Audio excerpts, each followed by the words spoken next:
Hello friends, mystic insights clips देखते रहिए to make yourself strong spiritually, physically, mentally and socially, and subscribe the channel to get more updates.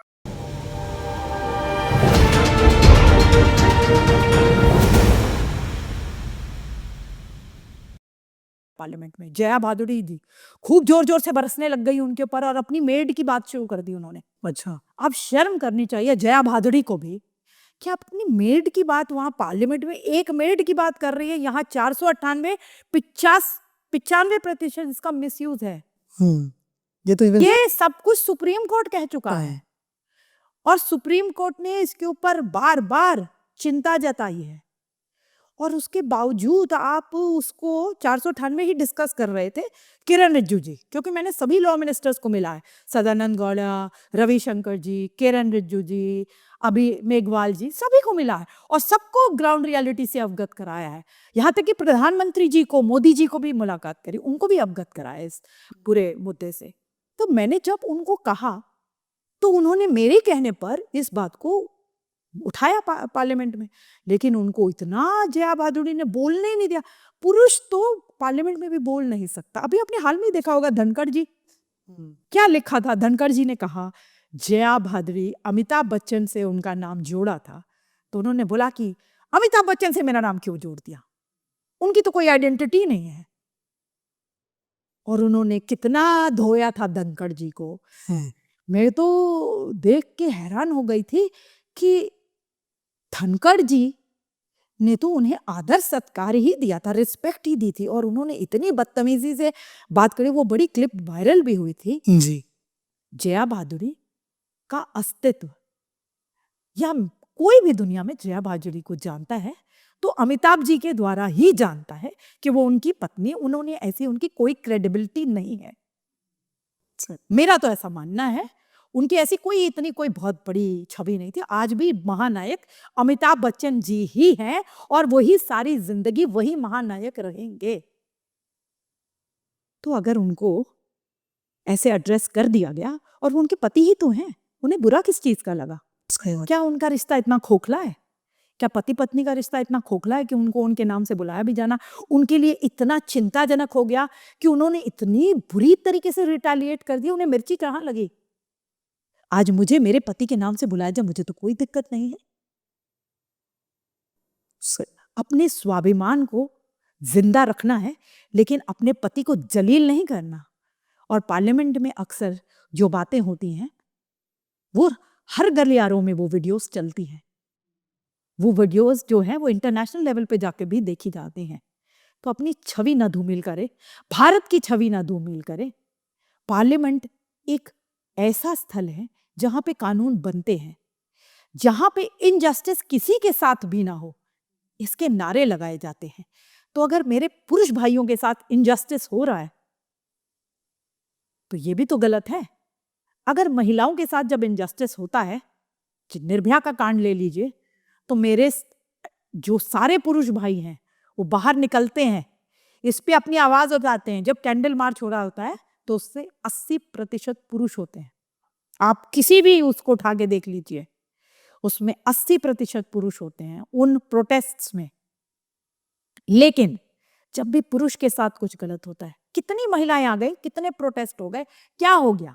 कभी कुछ नहीं होता। और हम बराबरी की बात करते हैं। निर्भया जैसा कांड जब हुआ, हम सब ने एक सुर में बोला ना, हैंग द रेपिस्ट। हुआ भी ना। मैं रिपब्लिक पे सुबह से शाम तक बैठ रही थी, दूसरे चैनलों पे, टाइम्स नाउ वगैरह पे जा रही थी, इस पूरे मुद्दे पे बात रख रही थी।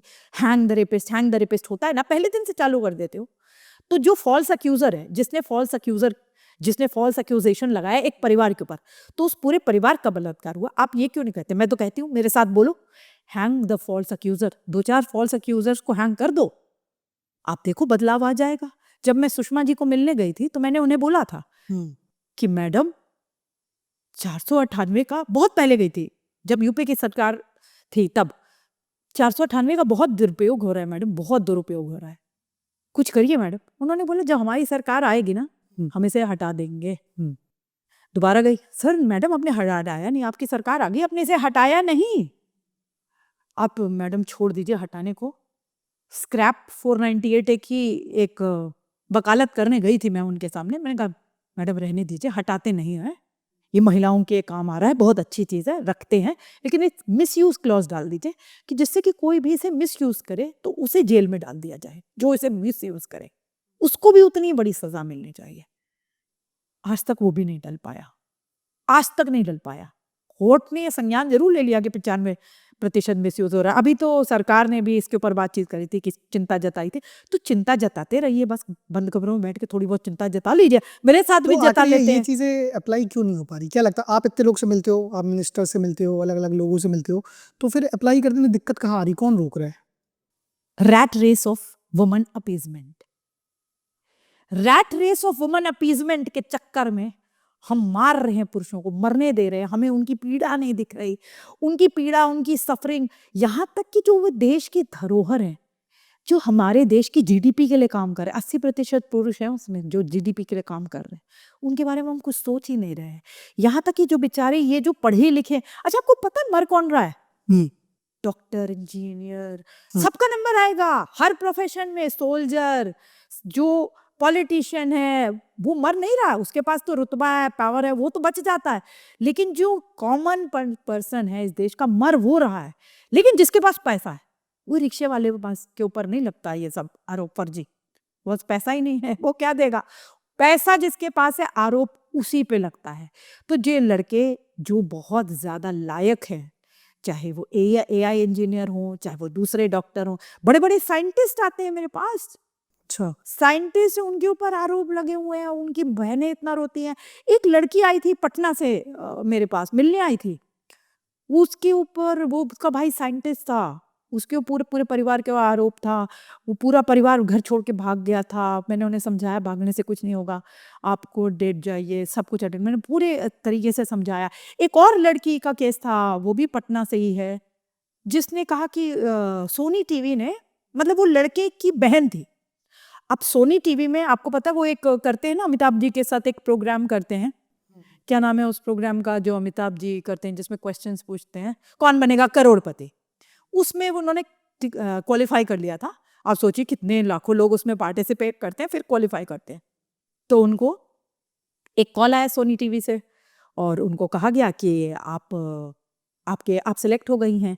तो उसके बाद कुछ उन्होंने एक कुछ क्वेश्चन थे, उन्होंने भेजे कि ये भर दीजिए, वही डिटेल्स वगैरह होती हैं, तो उन्होंने भरा। उसमें एक क्वेश्चन था, कोई केसेस तो नहीं है उनके ऊपर, तो उन्होंने लिखा कि हाँ मेरे पर मेरी भाभी ने 498 और एक दो जो भी और केसेस डोमेस्टिक वाले ये सब कॉमन है, ये सब तो मेंटेनेंस, ये सारे केसेस जो हैं ये बड़े कॉमन होते हैं, ये सब डाल रखे हैं। तो हॉट सीट में जो सेलेक्ट हो गई थी उस लड़की को उन्होंने रिजेक्ट कर दिया। अब वो लड़की ने तो, पूरी जिंदगी का सपना था मेरा हॉट सीट पे अमिताभ जी के साथ बैठना है, ऐसा उनका सपना था, उन्होंने मुझे बताया। किसी भी लड़की का होगा, इसमें मैं उस लड़की को गलत नहीं ठहराती। वो रो रो के फूट फूट के रो रही थी कि मेरा तो बड़ा मन था कि मैं उसमें बैठूं, लेकिन उन्होंने उसे रिजेक्ट कर दिया। उन्होंने कहा कि ये सोनी टीवी ने मेरे साथ बहुत गलत किया। उन्होंने अमिताभ जी को ईमेल्स लिखी और बहुत जगह ईमेल्स लिखी कि ये गलत हो रहा है, मेरा क्या कसूर है, मेरी भाभी ने लिखा दिया मेरा नाम, तो मेरा क्या कसूर है। तो मैं जो आपको पहले बात बता रही थी कि महिलाएं तो और ज्यादा प्रताड़ित हो रही हैं, जो वुमेन एम्पावरमेंट की बातें आप कर रहे हो, जो अक्सर जो दूसरी महिला होती है ना, जो जिसे नंद कहते हैं, जो कवारी होती है, जिसकी शादी नहीं हुई होती, उसको भी दिक्कत हो जाएगी, सब उसकी पढ़ाई छूट जाती है, उसकी शादी नहीं होती, और इसी चलते सोसाइटी का प्रेशर अलग होता होगा। सोसाइटी का इतना प्रेशर होता है। और मैं तो ऐसे ऐसे लड़कियों को जानती हूँ। अभी अभी हाल में ही मुझे प्रतीक भैया के शो में, न्यूज़ 18 के शो में एक लड़की मिली थी रोहिणी से, वो बहुत परेशान थी, उसके भाई के ऊपर बहुत सारे केसेस हैं, और वो फूट फूट के, मतलब अपना रोना नहीं रोक पा रही थी कि मेरे भाई पे मेरी पढ़ाई नहीं हो पा रही है, अपनी दिल्ली की ही लड़की। तो अक्सर मेरे पास ऐसे केसेस भी आते हैं जहां पर लड़के की बहन ने भी खुदकुशी कर ली। अभी एक लड़के की बहन ने भी, अरे हरियाणा का एक केस था जिसमें बहन ने मुझे कॉल किया और उसने बोला कि मैडम जल्दी आ जाइए। मैंने कहा क्या हो गया? बोले सब कुछ खत्म हो गया, विनाश हो गया। अच्छा, सब विनाश हो गया।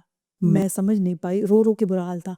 मैंने कहा आती हूँ। रास्ते में उसको 2-4 बार कॉल किया, जितनी बार कॉल करूँ रोई जा रही। घर पहुंची तो पता चला कीटनाशक पी लिया, माता पिता और लड़के ने। लड़के ये हाँ, और ये गांव का केस है। जो लोग बोलते हैं ना शहरों में ये होता है, बस गांव में नहीं होता। गांव तक सब कुछ गांव में भी होता है, वहां तक भी ये पहुंच गया है। ये कहर वहां के भी पुरुषों को नहीं बख्श रहा। उस परिवार ने आखिरकार कीटनाशक क्यों पी लिया? मतलब वो जो माता पिता मरे थे, गांव में थोड़ी जल्दी शादी हो जाती है। आपको बता नहीं सकते, मुझे तो लग ही नहीं रहा था कि ये इस बेटे के माता पिता हैं। 50 की उम्र होगी उनकी, काफी कम उम्र के माता पिता थे। तो उन्होंने कीटनाशक इसलिए पी लिया क्योंकि उन्होंने पैसे भी दे दिए थे। बहू जो थी बहुत प्रताड़ित करती थी, मारती पीटती, गंदी गंदी गालियां देती थी 24 घंटे। उसकी बहुत बड़ी डिमांड थी पैसों की। एग्जैक्टली तो मुझे नहीं याद आ रहा कि कितने की डिमांड थी, लेकिन उन्होंने लाखों रुपए दे दिए थे। देखिए, हर केस का अमाउंट तो याद रखना मेरे लिए संभव नहीं है, लेकिन बहुत अच्छा अमाउंट था, क्योंकि मेरी दिल दहल गया था कि अच्छा इतना अमाउंट देने के बाद भी ये हो गया। उसके बाद उसने इतना जलील किया कि फादर इन लॉ, मतलब ससुर के गले में जूतों की माला डाल दी। अच्छा, जूतों की माला डालने के बाद वो ससुर और उसकी पत्नी और वो बेटा इतने जलील हुए कि उन्होंने सोचा कि अब इस लीला को समाप्त कर देना चाहिए। पुलिस को उन्होंने इत्तला भी की थी मरने से पहले कि अब हम मर जाएंगे, क्योंकि पुलिस को उन्होंने हैरेसमेंट के बारे में सब बताया था। जो जो रोज उनके साथ हो रहा था उसके बारे में पुलिस को अवगत कराया था, लेकिन पुलिस कुछ नहीं करती, कुछ नहीं करती पुलिस उल्टा 12 बजे रात को आती है अक्सर लड़के के घर में। अक्सर ये ट्रेंड है। अच्छा, वहां पे डराएगी धमकाएगी। एक्सटॉर्शन, ये अड्डे हैं, एक्सटॉर्शन, ब्लैकमेलिंग, एक्सटॉर्शन के अड्डे हैं। यहाँ पे लड़कों को खूब डराया जाता है, धमकाया जाता है। जो हम स्टार्टअप इंडिया लेके आए, स्टार्टअप इंडिया, उसका भी आपको केस बता देती हूँ। एक स्टार्टअप वाले लड़के ने मुझे कांटेक्ट किया। 35 लोगों की कंपनी है। अच्छा, 35 लोगों की टोटल। स्टार्टअप इंडिया को हमने इतना प्रमोट किया है और उसके काफी अच्छे रिजल्ट्स भी हैं। लेकिन उसका एक, ये देख लीजिए दूसरा पहलू। स्टार्टअप इंडिया के तहत एक लड़के का जो स्टार्टअप था, उसमें एक लड़की ने, जो उसका ओनर था, उसके ऊपर आरोप लगाया बलात्कार का। अच्छा, कैमरा में सब कुछ एविडेंस था कि वो लड़की कब आती थी, कब नहीं आती थी। एक दिन पहले जो बॉस था, उसने उस लड़की को कहा था कि तुम्हारा काम ठीक नहीं है, ईमेल पे, कंपनी की ईमेल से कि तुम्हारा काम ठीक नहीं है और हमें आपकी आगे सर्विसेज नहीं चाहिए। दूसरे दिन ये आरोप आया, पुलिस की फोन आई, 2 बजे रात को उसको खूब धमकाया गया, डराया गया। अच्छा, उसकी माँ आई, सुबह 5 लाख रुपए दिए केस को ठंडा करने के लिए, जबकि मैं पूरी 2 घंटे उस लड़के की मदद करती रही और उससे बोला कि डरो मत, कुछ भी नहीं होगा, अगर तुम्हारे पास प्रूफ है कुछ नहीं होगा। लड़का तो मान गया था, लड़के की माँ नहीं मानी। फिर केस 5 लाख केस खत्म नहीं होता, थोड़ा सा ठंडे में चला जाता, फिर उठ जाता है। अच्छा, जिसको खून लगा उसे क्या है। ये तो लंबा खिंच जाएगा। बिल्कुल। और वो प्रताड़ित, वो अपना फ्यूचर बना। यही है, ये करोड़ों की इंडस्ट्री है, सब तरफ पैसे उगाओ, सब तरफ पैसे कमाओ। 498 तो कितनी करोड़ों की इंडस्ट्री। मेरे YouTube पे वीडियो डाला, आप जाके देखिए, उसमें हमने खुलासा